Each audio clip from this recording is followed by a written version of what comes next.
Good afternoon, everyone. My name is Talisha Stewart. I am the Senior Vice President of Resident and Strategic Initiatives here at Columbia Housing. I would like to first start by welcoming each and every one of you to our 2025-29 5-year plan meeting, as well as our 2025-26 public hearing. Thank you for taking time out of your busy day to join us. We have lots of information that we're going to share with you today. We're going to talk about our 5-year goals that we have accomplished over the last 5 years from 2020 to 2024, as well as we're going to talk to you about where we're going over the next 5 years. Just as a little bit of housekeeping, if you need to use the restrooms, they are out these doors to the left, and both men and women's restrooms there. To the wall on my right are our goals that we have accomplished and the things we've done over the past 5 years. If you look at the charts on the left, those are the goals and things that we're going to be accomplishing over the next 5 years. So I'm not going to take up a lot of your time. At this point, I am going to turn this presentation over to our Interim Chief Executive Officer, Mr. Barry Hall.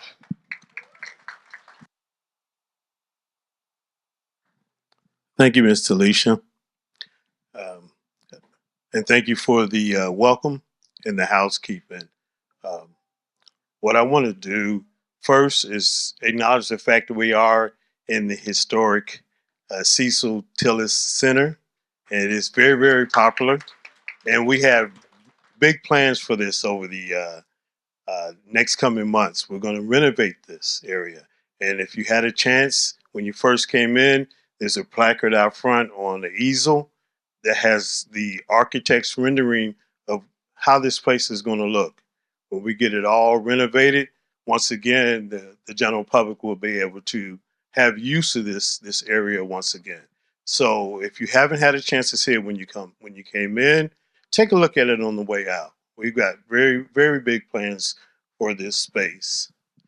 And so, what I want to share first, before we get started, I think it's important because today, in this particular public hearing that we have for our 5-year plan from 2025 to 2029, and the annual plan for our fiscal year of 26, which actually begins June 30th of 2024 and ends July 1st of this year, 2025. Uh, what what we want to do is when we get started through the entire presentation, we're going to take a look back at our last 5-year plan from 2020 to 2024, and we'll look at the accomplishments, and then from there we'll look at the goals for the next 5 years. But before I do that, this situation reminds me because at this point I am the face of the organization. I'm standing up here. I'm going to go through this entire presentation and I'm going to be prancing around up here and pointing there. It reminds me of something that Keith Richards of the Rolling Stones said about Mick. He said, Mick prances all around the stage and he looks good and he sings, but he would look really silly if we didn't have a solid backup band. And I said, Keith is right. So I have a solid backup band right here. That's my solid backup band. And many of them are here today on the front rows. So anything that you see that happens in Columbia Housing, it's a team effort. And very often it's people that don't always get a chance to get their flowers, but they are doing the hard work day to day. Now, last night we were in this building, me and a few of the team members, and it was hot. Miss Stewart mentioned, "Is it hot in here to you?" And I said, "No, I don't think so." I went and looked at the thermostat; it was 77. I said, "Well, let me turn it down." And so I turned it down, and then I went back and looked at it again. It's 78 in here. I mean, it was hotter than a jalapeno in boiling water, right? And so uh, Mr. Levine was in here last night with us. Where's Mr. Levine? I don't see him. He's my jack of all trades, my jackknife, Swiss Army knife. He does everything. But he was in here. He got on the phone, and he got on the phone with our on staff HV people, Twan Griffin and Joe Ellison, and they diagnosed exactly what was wrong. I said, "Can you get it fixed tomorrow morning? Because we can't have all these people in here and everyone's sweating." And so he says, "Well, Mr. Hall, I'm gonna get on it. First thing this morning, they came in here, they got on the roof, they fixed the AC. It's comfortable in here now, right?" All right. So let's give a shout out to Twan Griffin and Joe Ellison for the good work that they did to make sure that we are comfortable in here this afternoon. And so, without further ado, I want to go ahead and get started on the presentation of the 5 year plan and the annual plan. Before I get started, though, let's take a good look at this picture. Like I said, my backup band, solid backup band. This is the actual photo from our last year, this month in April, when we had our 90th anniversary. And so I'm really proud of this picture. And I'm new to the organization, relatively new. I've been here not quite 2 years yet. But I looked at this picture and I thought about it, and I got with our chief of staff, Lee McRoberts. She's our unofficial historian, agency historian. She knows everything about what's going on and what happened in the past. She's also my unofficial statistician.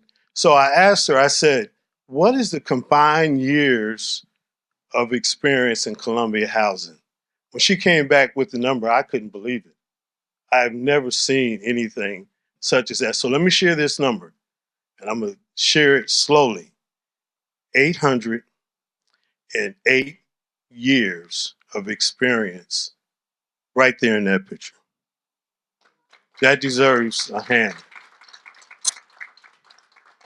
That's what kind of experience we have here at Columbia Housing in the areas of IT, communications, property management, accounting, CH Cares, 808 years. So when we make a promise to you that we're going to deliver a service, we know how to deliver that service, and we also are committed to delivering that service. So let's get started. Of course, I have with me our development compliance manager, Miss Robin Hudson, and also she introduced herself earlier, Miss Tillis Stewart, Senior Vice President of Resident Strategic Initiatives. So when we go through this entire presentation, we'll get to the end, and there will be an opportunity for questions and answers. And I'm going to, if I can't answer it, I will defer to the subject matter experts on the answers so you make sure you get the best answer possible. If the two individuals that are sitting up here, my partners there, cannot answer, I have my staff team here that will be able to answer any question that you have. I want you to be able to walk away at the end of this presentation, public hearing, uh, with answers to any question that you may have, a clear understanding of where we are going in the next 5 years and where we have come from in the previous 5 years. So, any good organization has a mission and they have a mission statement as a reminder of what it is that is our mission. And we also have a vision. You always have to have a vision into the future. Uh, George Washington Carver, one of my heroes, and contrary to what people believe, he did more than just find 600 ways to be able to use the peanut. I mean, that's the word on him. He was actually on the forefront of biodiesel fuel technology. So much so, um, at the time, Henry Ford wanted to hire him, and I think pay him like $600,000 a year. That was a lot of money at that time. But George Washington Carver on vision said, "A people without vision have no hope." All right. And so, like I said, mission and vision are important. So our mission is to provide quality, affordable housing. Opportunities is a strong foundation for all to thrive. Our vision, to be the leader in providing housing opportunities for the community we serve by leveraging strategic partnerships. Our mission, our vision. So who is it that Columbia Housing serves? Now, I'm going to give it to you by the numbers. But if you notice, the numbers are encapsulated in hearts because numbers are one thing that is something that normally finds itself from the head. Numbers come from the head, but the work that we do comes from the heart. So we encapsulate our numbers within the heart. 4,464 housing choice voucher families, 1,168 public housing families, 804 families with project-based vouchers, 404 unhoused veterans. Veterans are really important to me. I'm a son of a Vietnam veteran, decorated war hero, and I can't begin to name the number of people in my family who served in the military themselves, including myself. 198 unhoused individuals with special need, 146 families living in non-subsidized units, 72 housing choice voucher homeowners, and 64 individuals diagnosed with HIV/AIDS. Those numbers there are the people that we serve in Columbia Housing. But even more so, who are the people and the demographic of who we serve? 99% of them are low income. 48% are households with children. 29 households with disability, and 26% elderly households. So let me share this with you. Um, earlier last month, this is April now, I had the opportunity to go to Washington for the NARO Ledge Conference. It's something that they do every year. And the point of that, the high point of it, is the Hill Day. There is one day when advocates, housing advocates, not only from NARO, which is the National Association of Housing and Redevelopment officials, but others are on the Hill at the same day from different organizations, and it is busy.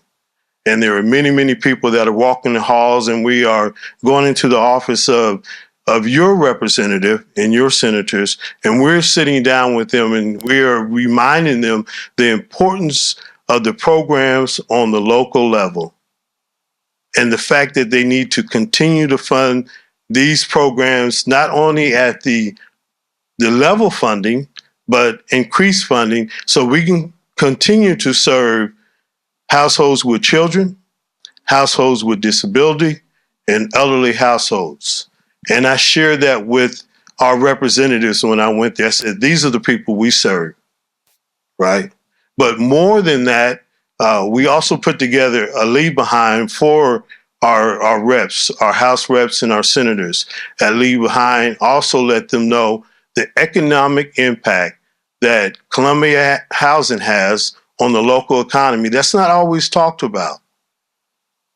Like, for instance, and we don't have a slide for it, but for instance, we pay out $4 million monthly to Columbia Housing, Richland County landlords when it comes to housing choice voucher. That's a significant impact on the economy. Over the 2024 fiscal year, we went back and crunched the numbers and found out that we pay out $15 million to contractors and vendors. Those are individuals that we contract to do some of the work that we cannot do over and above, and vendors that we spend money with for different items and purchases. $15 million. Significant impact on this economy. These are people that'll take that dollar and spend back into the economy. And it's no telling how many times that $1 will turn over. So we are important to this economy. Another number I want to share with you are the 6,000 families that we have. And this is a big number. 6,000 families that we serve here in Richland, Columbia. The average household income is about 15,900 and some change, about 15,000, I believe, 953. When you do the math of that number, we come up with a number of about $95 million, right? And so I share this with the reps and the senators, and One of them, Rep. Clyburn's office, I didn't actually get a chance to meet with the rep. I did last year. This year, he had a previous appointment, had to get out of town, but I did meet with his staff. And his staff said to me, when I shared those numbers, they said, that's what the congressman is talking about. We need to talk about the business side of what Columbia Housing and other PHAs are doing in the local community. He says, so you're right on. And it was almost kismet because before I left, it was work that Chief of Staff McRoberts and Communications Director Cynthia Hardy had worked on. So we were ready for them. And it's important. So let's address the idea of the atmosphere that we're in. This is not part of the presentation, but now since I have shared that, let me share this with you. There was some consternation, and there still is, about some of the decisions are being made by the current presidential administration. I had some concerns too, but one thing I did learn when I went to Washington and what they did with the stopgap funding, the CR, it's CR 1968. What they did with that is they made sure we had level funding. What does that mean? We were asking for increased funding for all of our programs, right? But what they did is they gave us level funding. In other words, they fund us we're actually in the fiscal year 2025. They funded us at levels of fiscal year 2024. So in other words, they didn't decrease. There were a couple of programs that did increase, but they didn't increase the funding, but they also did not increase the funding. So I describe it as treading water. We're not swimming, but we're not sinking. So we're still in a position to where we can continue to provide the services here in Columbia and Richland County as Columbia Housing. And hopefully when we get into the end of September, beginning of October, when they go into the fiscal year 26 appropriations, they will fund them at the increased levels that we are looking for.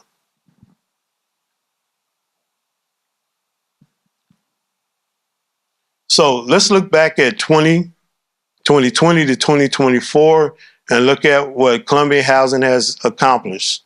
For us, it's always people, the organization. Look at those pictures of those two beautiful women, and housing.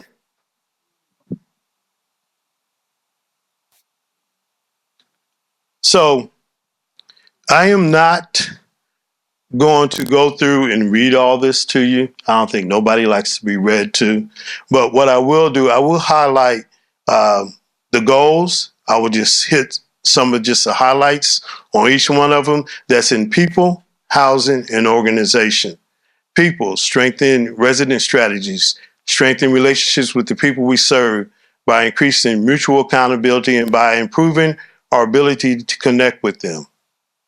Homeless programs, expand our collaborative partnerships with the county and citywide efforts. Homeownership, great opportunities for residents and program participants. Now I'm gonna highlight this, but as we go through this presentation, we're going to get a little bit deeper in some of these, and some that we're able to actually brag on what we have done in the past 5 years. Public housing program, capital assets, that's a big up for us to implement the Vision 2030 plan, and we can see the fruition of that in the opening of the Oaks at Santa Ana Park. I'm not sure if you're familiar with it. If you're not, go out there and take a look. And also, we are beginning to lease up at Havering at Palmer Point. Also, organization, we embrace the agency's new identity by transforming its organizational structure and culture. The new identity for us is always that we are serving the population that we have a commitment to, a part of our mission. But the new identity is we see ourselves also as a business, like I had mentioned earlier. The fact that we have a big economic impact on the community of Columbia and Richland County. And of course, communications and engagement with everything we do. If we don't let you know what we're doing, it's almost as if we're not doing anything at all. And we have a fantastic communications team that does a good job through the digital newsletter, the blast that we send out, letting you know what we are doing and what we are doing here today. Took a lot of effort from many, many people for us to have this public hearing to share with you what we did for the last 5 years and what we plan to do in the next 5 years. People, job readiness, education, youth services, senior services, healthcare, home ownership. These are all the things we use to strengthen our relationship with the people that we serve and creating that mutual accountability. So we like to call ourselves in this industry housers because we provide housing, quality, affordable housing. That is our goal to the population, like I showed earlier, low income, disability, families with households with family, and of course, help me out here. What was the last one? Elderly. I cannot forget the elderly. That's my favorite group. It really is. Of course, I'm in that group too, right? So, but these are the areas that we want to build those relationships and strengthen those relationships. As an organization, communications, I mentioned earlier, we can do this all day long, but if we don't get the word out and let people know what it is that we are doing, it almost comes down to that we're not doing anything. So we have a really good team. The digital newsletter, this is a sample, simile of the most recent one. Our IT services team is 2 individuals, Nathan Childs, Ricky Hill. Where you at, Ricky? Let the people know you're in here. All right. They do a very, very good job. In fact, they have something where Nathan has been testing the internal staff to make sure we have good security measures and we are aware of how to prevent cyber attacks in I'm sorry, I'm getting a call. They just have to wait. So Nathan does a really good job of saying the key to preventing cyber attacks is an informed user. And so he makes sure we're informed through the know before. For me, I find them very, very enjoyable and very knowledgeable. Of course, security and safety is important. That's our community safety manager there in that picture, Chief White. Chief White, are you in here? Hey, sir. I'm glad you made it. Come on up here. I got a seat for you.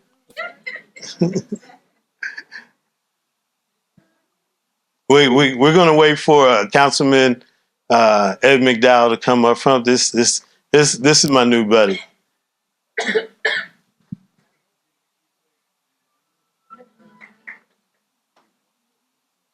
You see what happens when you're late? Yeah.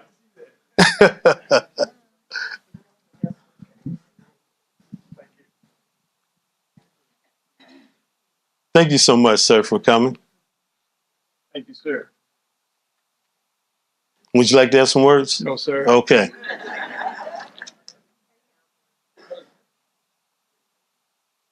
We do want to acknowledge that we do have City Councilman Ed McDowell in the house, and he is a real friend to Columbia Housing and has been for some time. Is this Miss Shanique Belton? You thought you was going to be able to sneak in on me. You didn't think I knew who you were, right? I got you. Okay. And we have Miss Shanique Belton. You please tell us what you work in the mayor's office. I do. Good morning or afternoon. I am Shanique Belton. I am the Legislative Chief of Staff to Mayor Rickerman and Columbia City Council. All right. Thank you so much. And of course, human resources. We have a very good human resources team that makes sure that we are concentrated on professional development. This is an industry that is always ever changing, and we have to constantly update our knowledge. And so our team members have opportunity to go to training opportunities and to be able to increase their knowledge and make sure their knowledge is also relevant to what's going on in the industry at this time. Repositioning strategy. This is the development piece of what we do in Columbia Housing. And so it's important. I think about 20 years ago, I became aware of it, and I think in like 2012, when I was with another agency, and that was in Austin, Texas. I'm originally from Austin, Texas, and I was working for the housing authority there. And there was a new thing that came out that was called RAD. And RAD came about, and that's a HUD program, which stands for Rental Assistance Demonstration. The whole purpose of that was for public housing authorities to be able to get private funding through public-private partnerships to be able to do the capital improvements that had been sorely left behind and not done, where there wasn't enough money from the HUD appropriations for us to be able to get them done. So the idea was to create a situation where the housing authority could leverage the inventory that they have to be able to get private dollars to be able to do all the redevelopment and new construction that needed to be done on the aging inventory that we had. And so and one of the methods was through RAD. And so we have used RAD and a number of other tools to be able to do this. And I had mentioned earlier that we had completed construction on 2, Oaks at Santa Ana Park and Haven at Palmer Point. We have other pending developments in this year, Island Benedict Court, at least phase 1 of it. We are really, really happy about the possibility of, and I'm going to get Ms. Hudson later to be able to give more insight on where we're at on Island Benedict Court, Columbia Apartments, Arrington Manor. We're going to do a substantial rehab to Arrington Manor, and the reserves are far away. We got long-term plans for that one, the Willow at Wateree, Oak Grove at Hunt Club. Those are all either redevelopment or new construction. But on our existing properties, like Lewis Scott Court, which is actually out in Richland County in the county, Hammond Village, Latimer Manor, Doral Randall, Rosewood Hills, Celia Saxon, scatter site and single family homes, we're doing substantial rehab on those properties. In other words, not all of them will actually go what we call down to the studs, but some will. Down to the studs mean we're going to rip everything out, drywall everything. We're going to go back. We're going to do some plumbing work, whatever. If there's other major repairs that need to be done. More importantly, we're going to go back with new material, new flooring, new countertops, new cabinets, new vanity cabinets, all of that. So when we get finished, it'll be something that will be modern and new, and something that a person can be proud to be able to live in. So we're looking forward to that. We have those projects, at least that Lewis Scott is underway. I believe it's into its 3rd phases. All this is done in phases. All of these properties, Hammond Village is getting started, and Latimer Manor and Doral Randall all in phase 1. Our homeless programs. So part of our homeless programs was to expand our collaborative partnerships with county and citywide efforts to reduce families at risk of experiencing homelessness or at risk of losing housing. Originally, we had what you see in the middle of the 2 programs, Continuum of Care and Housing with People with AIDS, 58 families and 15 families. Since in the last 5 years, we have expanded to include the emergency housing vouchers, 84 that we were allocated 84 vouchers. I think actually now we have 71 of the 84. And that's actually a good thing, because as I go on, I'm going to share that some person that was formerly homeless is now a home owner.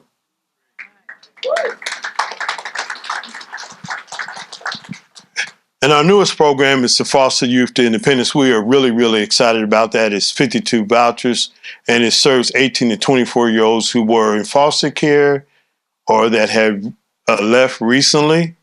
And so we are working really hard to create a situation where they can get a voucher and they can learn to live independently, because for many of them, they've been institutionalized. Some have been in foster care their entire life. Now they begin to age out, and now it is time for them to live on their own.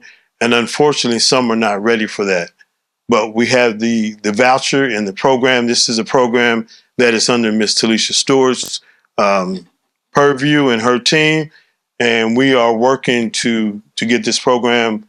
It is up and going, but I think at this point we have how many? 11? Is it 11? Okay, so we have 11 referrals, 3 actually searching. That's a good thing. The Housing Choice Voucher Program.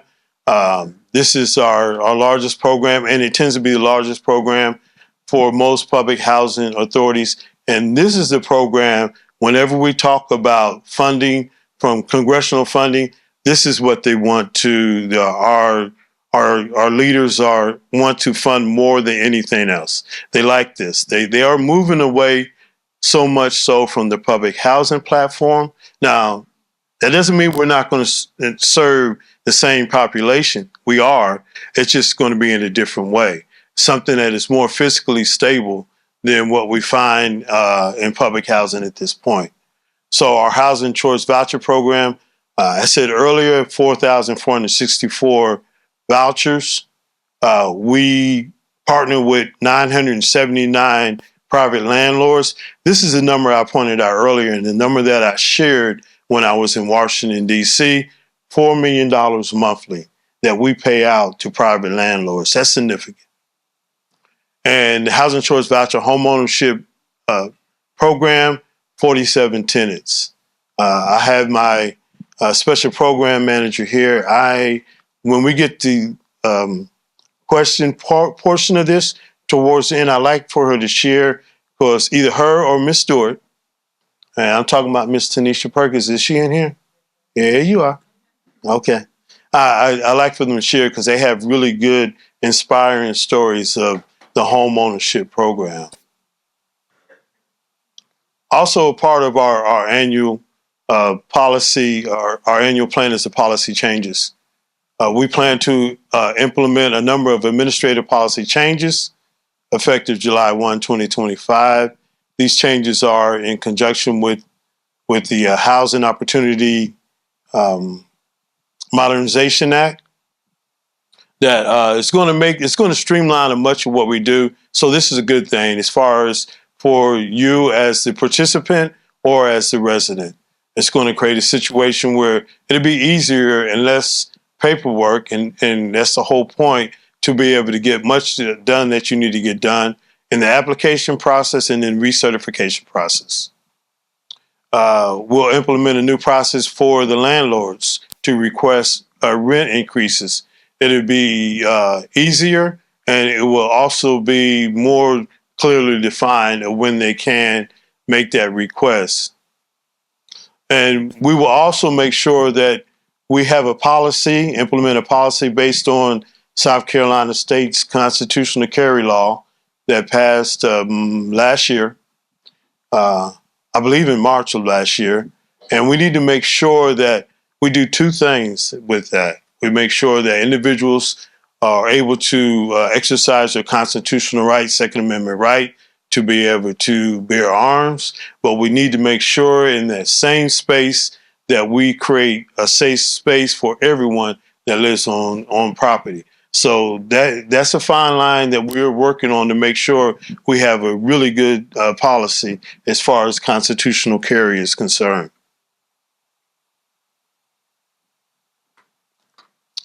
So we just looked at the policies from 2020 to 2024 for Columbia Housing and some of the accomplishments, not all of them. So what I'm going to encourage you to do before you leave, on this wall here, you will see, particularly here, there are listed. I only highlighted.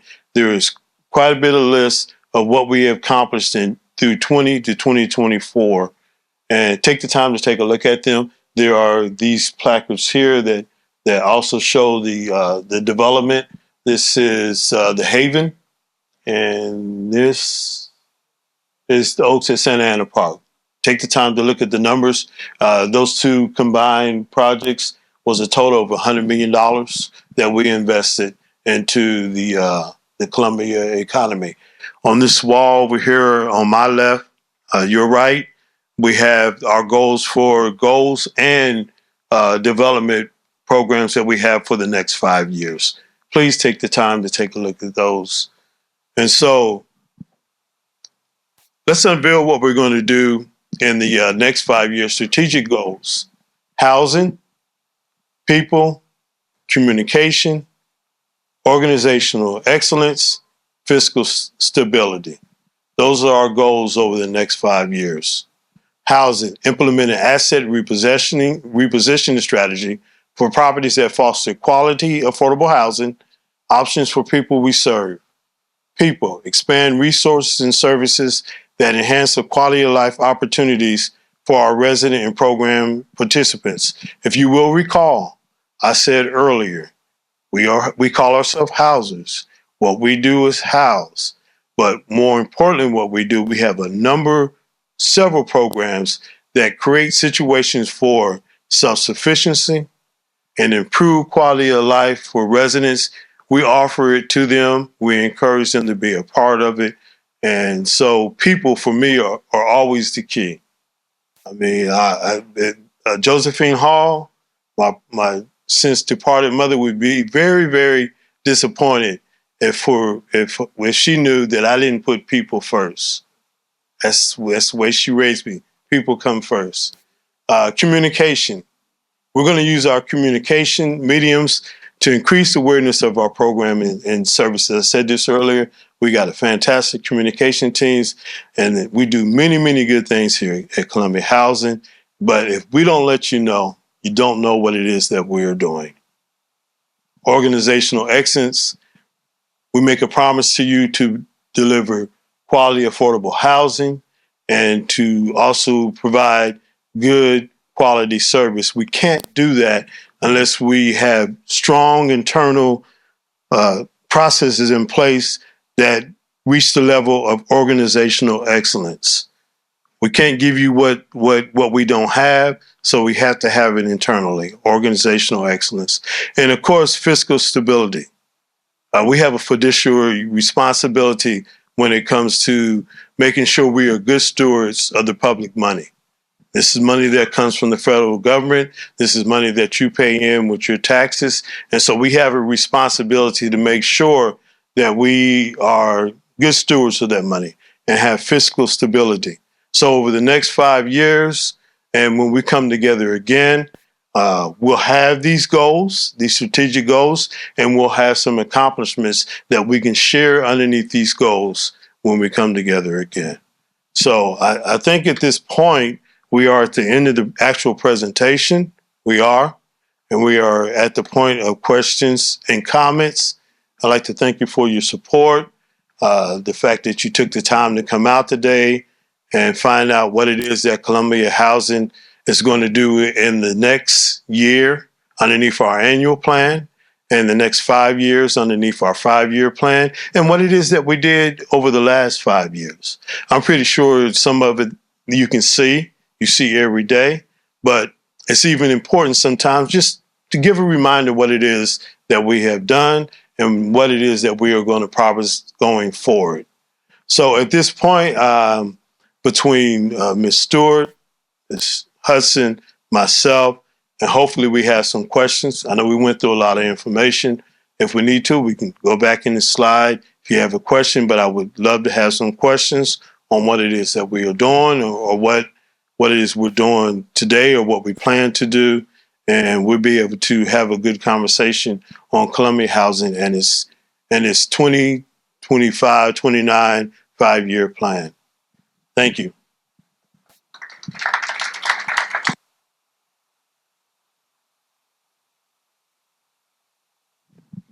Thank you, Mr. Hall, for that wonderful presentation. At this moment, we're going to open up the floor. I'm going to start with a question from Zoom. One of the questions was, when will seniors be able to get vouchers? So that is a heavy question. It depends upon where they live. But Robin, would you like to make a comment on when will the seniors be able to receive vouchers? So we do have 2 new senior properties. We have Oaks at St. Anna's Park, Oak Terrace, which is a 95-unit senior building, ages 62 and over. And we also have Haven at Palmer Point, which is a 150 senior unit building for 62 and over. Both of those are pulled from the wait list. So we currently have active wait lists. As the wait list gets low, we will open those wait lists back up to be on the project-based voucher wait list. If you're trying to figure out how to get on any of our wait lists, I would encourage you to go to our website at www.columbiahousingsc.org and sign up for news and alerts so that you will be notified. You can either be notified by email or by phone, and you can get a text or an email when any of our wait lists are going to be open, so you can be sure to get on any of those wait lists. Thank you so much. Audience questions, if you please raise your hand. Okay, I'm coming. So I'm going to start here, then I'm coming to you, okay? All right, if you please stand. Hello. So if you're currently on the waiting list for Haven at Palmer Point, which was opened up August of last year, but you hadn't gotten any information, how do you find out whether how you select those people that's on the waiting list now? Okay. So whenever you applied for the wait list, you would have received a number, a verification number when you applied online. It gives you, as long as your application went through correctly, you would have received a number. You can actually go on the happy wait list and you can check and see where you are. You can also call the housing. You can call us and you can ask us to see where you're at on the current wait list.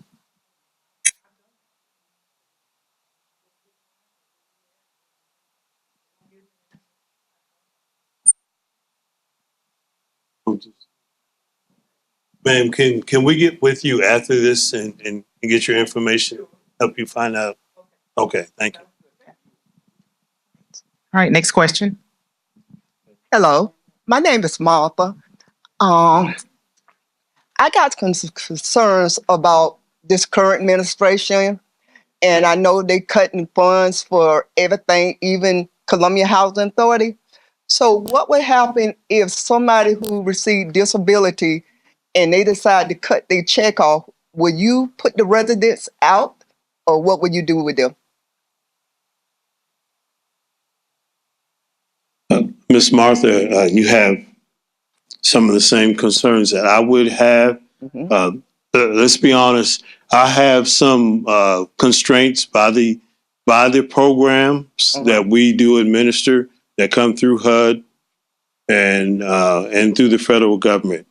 But the last thing that I am trying to do is put somebody out, particularly when I understand that it may be something beyond their ability to be able to pay because your check has gotten cut off. I can't give you an exact answer at this point what we're going to do, but I'm not putting someone out based on that. We're going to see what we can work out with you. With the I guess disability will be with the Social Security Administration, Mm-hmm. and see what we can work out to make sure we can keep you housed. Okay, I got one more script. I live at 2216 Elmwood. Because they say my porch do not get sunlight, it get mold on it. And I've been trying to get that fixed because I have ailments that cause me to get sick. So I was wondering, when can they come and fix that? And also, the back door need a screen door because wasps and bumblebees, when you open the door, they come straight in. So, Ms. Thomas, you had shared this with me previously, right? Yes. And the last time you had shared that with me, you asked me to stop by and take a look for myself. You didn't. No, I did. I didn't see you. I know you did. Okay. Because when I came by, I knocked and I knocked, and you never came to the door. So I went around the back and took a look myself. Okay. There is some substance there. I wouldn't say it was mold, but I will definitely get somebody up over there to pressure wash that, and I'll get with Miss Nix, our SVP on property management, to see about putting the screen door up. But I did show up. When I say I'm gonna show up, I show up. I was there. You did. Okay.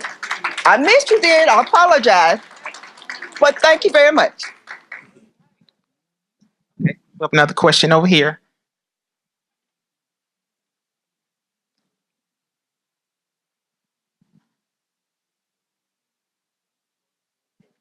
All right, here you go.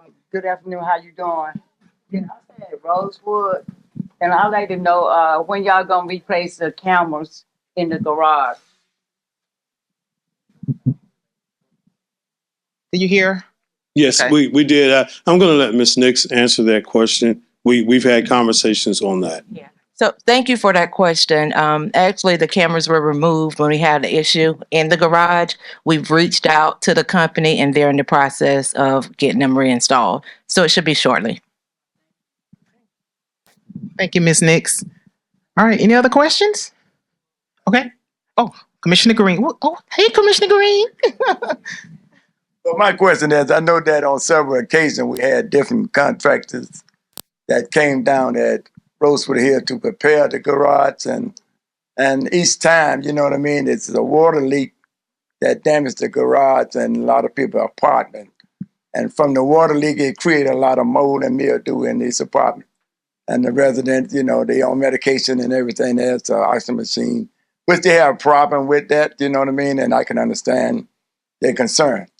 But I mean, we keep hiring different contracts to fix the problem, only to come back to go back over the same situation. So we need to find a better solution of making sure we eradicate that problem and get rid of it. You know, just do what we can do to avoid that. Just paying out money over and over for a problem that's not getting solved. You know, so can you elaborate on that a little bit? I will. And the person that's asking that a very informed question is our resident commissioner, Mr. George Green. I'm going to let my VP of property management answer that, and maybe she can get one of her leads to weigh in on this too, on that particular problem. So I can answer a little bit about that, Commissioner Green. So we have had a lot of issues with our garage at Rosewood. However, the issue has been that it's been different apartments that's been having issues in their hot water heaters. So it's not been repeated the same units. It's been difficult. It's been the same floor, different units, but the water all still lands into the garage, which causes a problem. So it's an ongoing problem, but each time we're going to respond as quickly as we can and take care of the issue.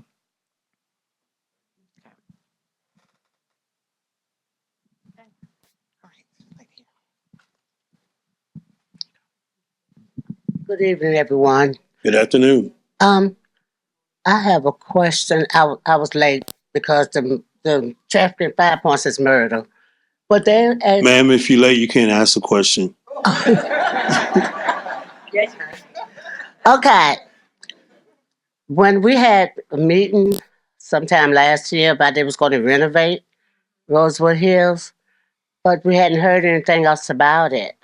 And I was wondering, are they going to get to with renovation? Or are they going to start renovation? Yeah, let's see if we can give you an update. Miss Hudson? Yes, ma'am. So we are expecting to close on Rosewood Hills in June of 2025. And I think part of what you missed when you were late before you leave, if you can look at all of the boards over here, it'll give you a timeline, and Rosewood Hills has a closing date on it. Right now, we're projected for June of 2025, and you should have another meeting coming up very shortly. You're welcome. Good evening. Good afternoon. I'm at Rosewood Hills. I just wanted to ask a question about the key to enter the building. We only have one key per tenant to enter the building. I'm just wondering if it's possible that we can have the second key for a family member, or if we order packages or something, no one can get into the building because there's no one there to let them in. And I've had to go down there myself to let people in. So is it possible? I'm going to let this make sense. Okay. Yes, so that is a possibility. So upon move-in, you are given a key. Yes. However, you can order another key. You'll be charged for the key, and it is up to you to give it to who you want to. Typically, we want to. It's not. We want to provide security for Rosewood, so we can see who's coming in and out. So you want a secure area, right? So we don't want to just be passing out keys. If we give you a key, it is up to you to decide who gets that key. And what would we, and if I gave my key out, would that mean that I would not have a key to enter? Or if there's a family member that we could possibly give their name, to whom we give that second key to, so they, if we get sick or something, they need to get into the building, there's no one there to let them in. Oh, I'm sorry. So it's my understanding you are asking for a key to your unit or a key to the front door? To the front door. Okay, that is a security issue. So no, you're only allowed one key to the front door. We have methods in place which will allow security to come in, EMS to come in, the fire department to come in, but it is your responsibility to allow somebody else enter into the front door.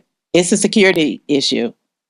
So since we're on that question, excuse me. Uh-huh. So since we're on that question, you said that we can purchase a door key Well, for no. our front door? So somebody clarified it for me. I thought she was talking about her unit. That's what I'm talking about. Like, if to come to my apartment, not to come inside the building, but to come inside my apartment.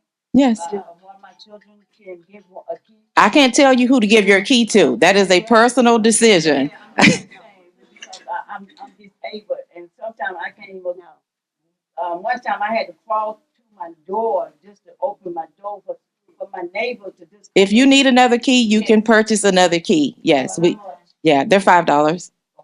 That's the current price. That's the current price. Inflation. Yes, ma'am. Oh, tariffs. Yeah, it's even better. I live at Arlington Manor. My name is Johnny May. And our back door, we don't have the lock on it.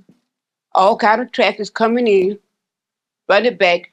The front door, everybody got a security code.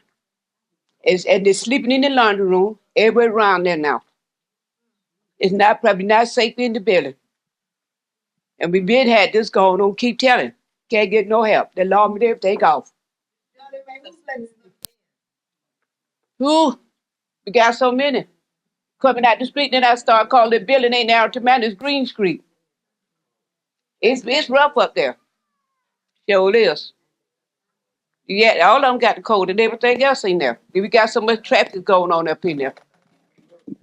So what we can do is get with Chief White to see if we can just look at our hours again, and maybe we have to readjust them. Yes, because we need a lot more that bad. They not put the whole door up and just go back there. They try to lock it. They come down, open it back up. We'll take a look at it because we want to make sure that you are safe. Yeah, everybody that I did some years. I don't know the code. They know. We'll take care of that. I got another question back here. I'd just like to clarify that. I wasn't talking about a key to my apartment per se. I was talking about a key to the building. And Yeah. Is that what you're Yeah. saying? We Yes. cannot get the second key to the building? Yeah. Yes, for security. Oh, I can. She don't like it. Okay. Okay. Any other questions?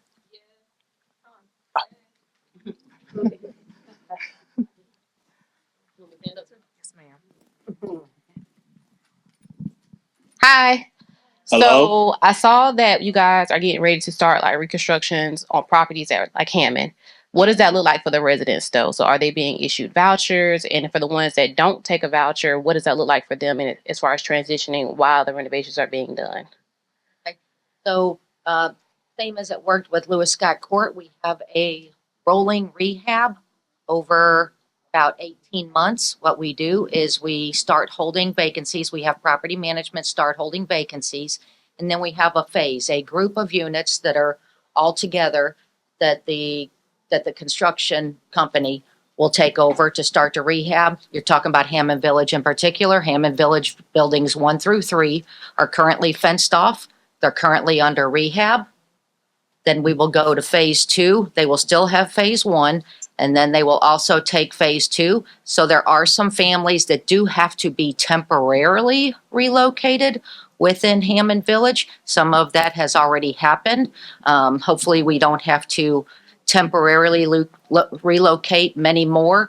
And hopefully once we get through the first 2 phases, there's no other temporary relocations. And then what happens is the families that are there will make one final move into their rehab unit.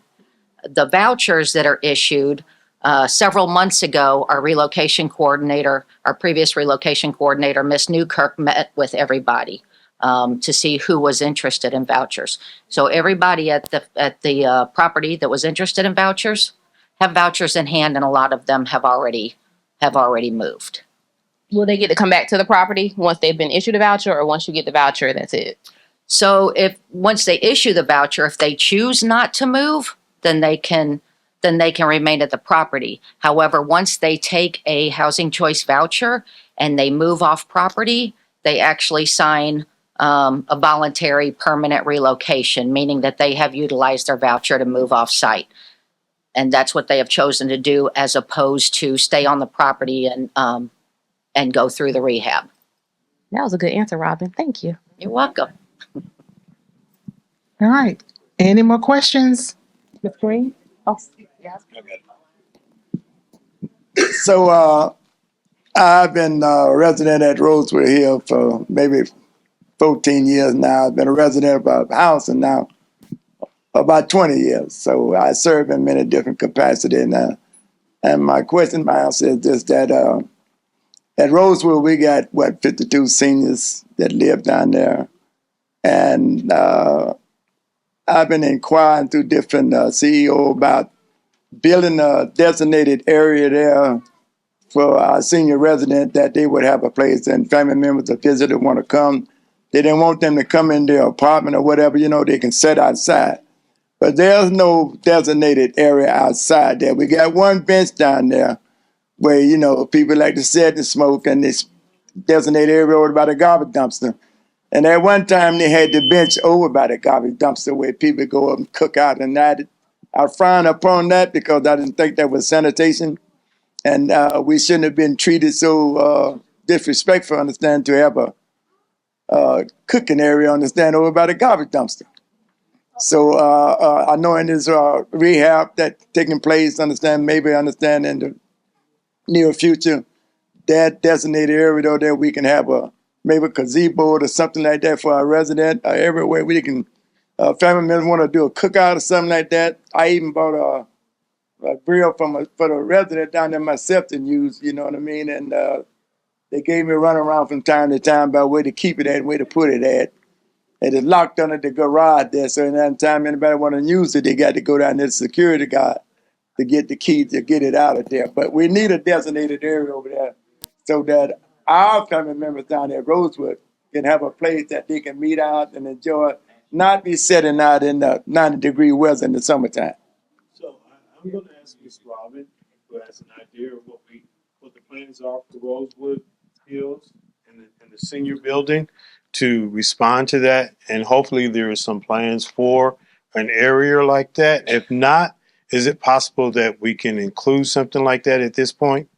Commissioner Green, we already have something planned for an outdoor area for residents. We are aware that not much exists over there right now. There's a lot. The whole bottom inside and some of the outside is going to change somewhat significantly to try to make it better for the residents.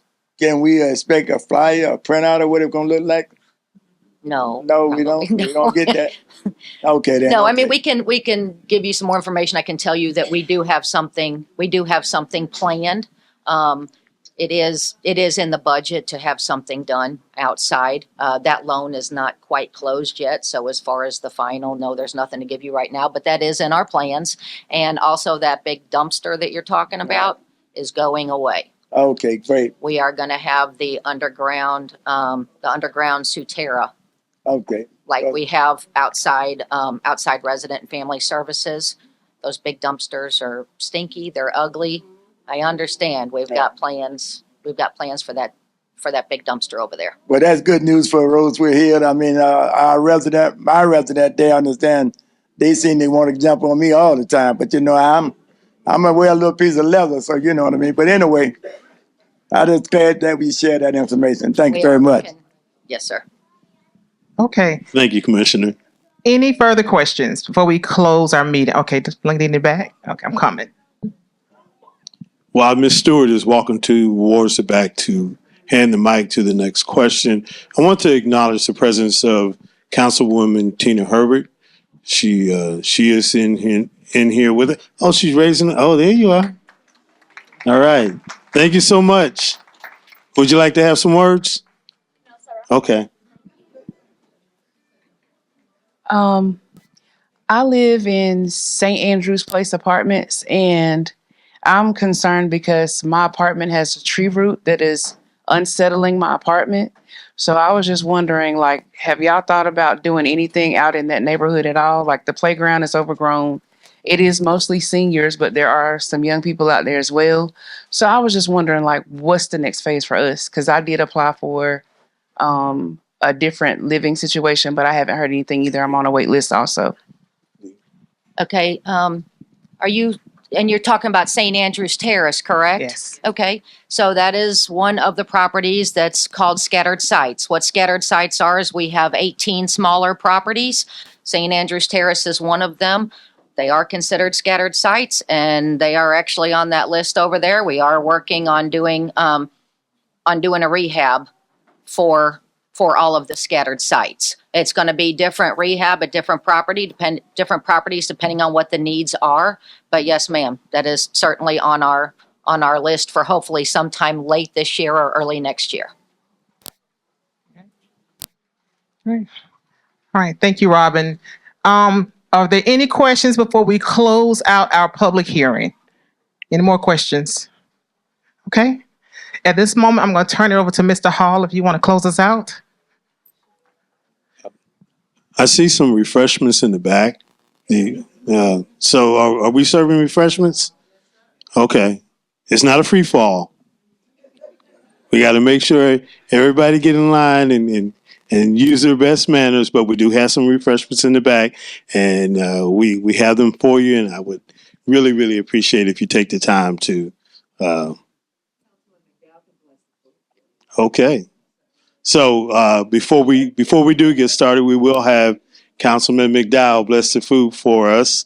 And before we break here, I want to once again share my gratitude for each and every one of you that came out today to take the time to listen to our presentation for our public hearing for the fiscal year 26 and for the 5-year plan for 2025 to 2029. At this point, before we have the free fall, I'm going to ask Reverend McDowell to bless the food. Thank you, sir. Thank you, Brother Barry. My goodness, I pray all the time. But just let me say a word, an encompassing word. Thank you. Thank you, Brother Hall, and members of the CHA staff. Thank you, commissioners, for doing what you do. I know that there are some little things we need to get done, and he's working real hard to get those things done. I shouldn't say I'm going to bless the food now. Almost a long time ago, I grew up in a housing project, Fieldcrest Village in Greenville, South Carolina. We were faced with the vicissitudes of living in the projects, but we survived. And it was not called a project, it was called home for us. 52E, Fieldcrest Village. I'll never forget it, and never forget the kind of vicissitudes we had in growing up with my parents. Thank you so much for what you do. Thank you so much for this vision. Without vision, people what? And that's what will happen if some of the concerns are being met already, and they are going to be met. So thank you, Brother Hall. Thank you, staff. Thank you for what you do and how you do it. Oh Lord, for all that you've done for us, for this day and all of the gracious possibilities you've allowed us to share in. We thank you for each person that took time out of their schedules to come and be a part of this conversation. Bless us all. It's home for us. Bless each home. Bless each person who dwell therein. Bless this food that we're about to receive for the nourishment of our bodies, and yet for your sake. And every heart said, Amen. Amen. Thank you, Brother Bear. Thank you. Thank you, man. All right. I appreciate you, man. I appreciate you. You're on the ball. Thank you.